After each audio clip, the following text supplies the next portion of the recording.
Hello, friends. I am Chevee. Welcome to my shed. How are you today? How's life in your world? How's things where you are? I hope it's fantastic. Everything here is great. And today, so last night, okay, I got kind of confronted with the realization or the reality of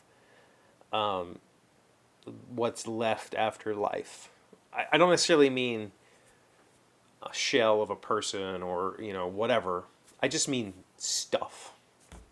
So my parents have a neighbor, and within the past like 2 months, two of his siblings have died. One of them, his brother, died and left his family home. Like, that's what's left, and a bunch of stuff, a bunch of tools. So he told my parents that he had a bandsaw that he would like to get rid of as part of this. And my parents said, "Well, Chevy's looking for a bandsaw. I would, as nice as this free bandsaw has been to me, I want rid of it. I want a nice bandsaw. This one is not nice. I can't tension the blade enough. There's a whole bunch of issues. Anyway, my parents know that. So this guy said he had a bandsaw and wanted to know if I'd go look at it. He told me he had a bunch of other stuff too. He said, "You'll just have to see." And I said, "Okay." So I go over there. What he had was I don't remember the brand name, a horizontal metal cutting saw. Like one of those automatic metal cutting bandsaws. Really nice. Like his brother had rebuilt it, refurbished it. It's in great shape, really, really nice, but not for me. Like, I don't need it. I don't have a space for it. It's metalworking is something that I sometimes do, but not to that extent that I would need something like that. So he said, well, let me, and then, so I walk into this house and there's like a living room with a bunch of boxes of like electrical components, just all kinds of stuff. And he's like, this was, my brother was a handyman. He did just about anything for anybody. And, he said, let me show you his other stuff. And so this top area of the house was kind of like like the living spaces. So there was lots of boxes and furniture and that sort of stuff, normal things. But then we went downstairs. And in the basement of this house was like an entire hardware store worth of stuff. I'm talking like 8-foot cabinets with hundreds of drawers full of all kinds of hardware, multiples of those. Just welders and oxyacetylene and table saws and grinders and drill presses and just stuff.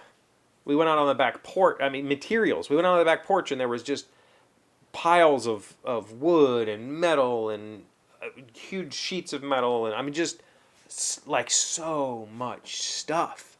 And for this guy, he's younger than my parents. He's not as old as them, but he's still not like able to move this stuff around easily. And it's like, how do you even do that? And it really just made me stop and think about like what happens to all of this stuff when I'm gone. And I talked to him about calling Joe Pyle, who is a local auctioneer, and he said, yeah, they're working, that might be the eventuality of it because he's not being able to get rid of this stuff. And it's a situation of, I don't want to talk bad about somebody. He believes that this stuff has value. Some of it might have value, but it's less than pennies on the dollar.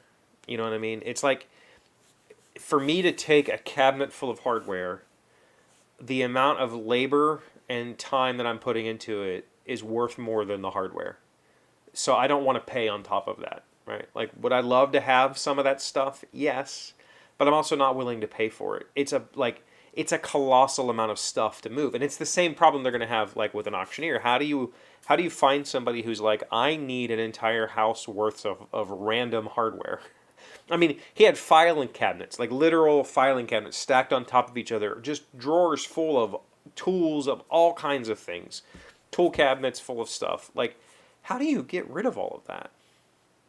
I have a tiny little hardware store where I keep common metric and wood screws and things that I use, but this guy had anything ever possible that you might need to build or fix something in his house, and it was overwhelming. And it sucks for the guy. Like, I really wanted to help out, but it was almost all metalworking, and he didn't really know the terms for things. He told me that he had a sander, like a disc sander. It was a grinder. It wasn't a sander. I like all kinds of weird stuff. And it was sad. You know, it was really sad because his brother died. He didn't know that his brother had brought all this stuff into the house.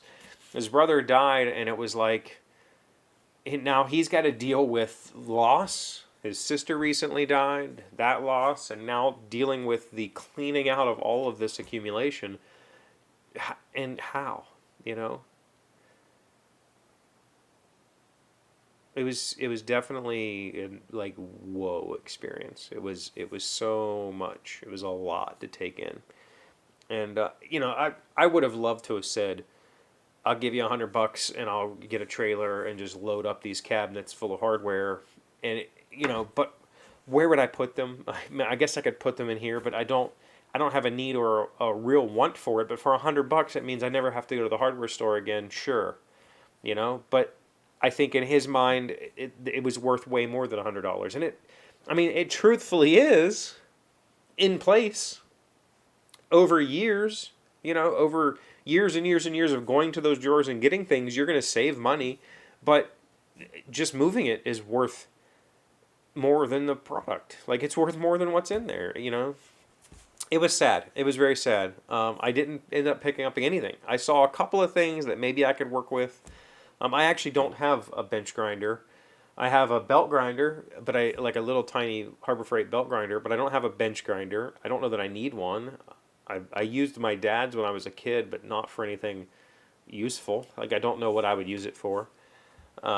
He had a bunch of, or two older cast iron top Craftsman table saws, like the little sit on top kind of things. I don't really need another table saw.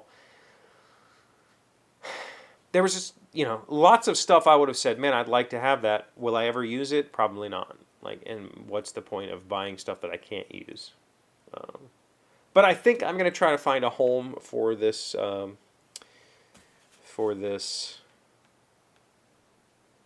bandsaw. I think I know a few people who might be interested. So I've been reaching out.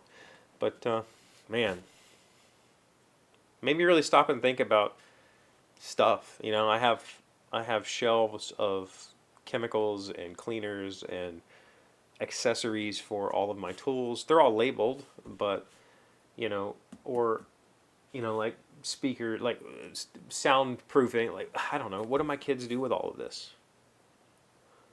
Or are they even going to have to, you know, like I guess the ultimate goal is to, as I age out of this hobby, you know, I hope I age out of this hobby. I hope that I don't end up leaving tragically soon. I hope I age out of this hobby, and as I do, I shed until it's all gone, and then they don't have to deal with it.